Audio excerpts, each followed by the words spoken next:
Hello বন্ধুরা, good evening. আজ তৈরি করব ঝালমুড়ি। তো চলুন দেখে নিই কী কী লাগছে। দেখতে পাচ্ছেন, এখন দেখে নিন, তারপরে আমি বলে দিচ্ছি কি কি আমি ব্যবহার করেছি।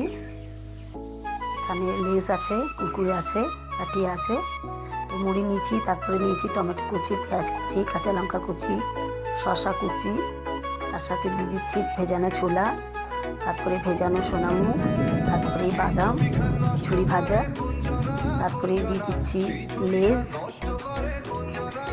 কুরকুরে দিয়ে দিচ্ছি ঝাল ঝাল, তারপরে দিয়ে দিচ্ছি গাঠিয়া, ঝাল ঝাল গাঠিয়া, এরপরে দিয়ে দিচ্ছি আমি একটু আমের আচার, তারপরে দিচ্ছি বিট নুন, তারপরে দিচ্ছি 1 চামচ গোলমরিচের গুঁড়ো, এখানে দিচ্ছি লঙ্কার গুঁড়ো এবং জিরে গুঁড়ো।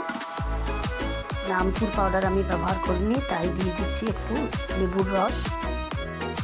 এরপরে সবগুলো একটু ভালো করে ভেঙে ভেঙে মুড়ির সাথে মিশিয়ে নিচ্ছি। তৈরি হয়ে গেল আমাদের ঝালমুড়ি, বেশ ঝাল ঝাল চটপটা। ভিডিওটা ভালো লাগলে সাবস্ক্রাইব করবেন অতি অবশ্যই, লাইক কমেন্ট শেয়ার করবেন। ধন্যবাদ, ভালো থাকবেন, সুস্থ থাকবেন।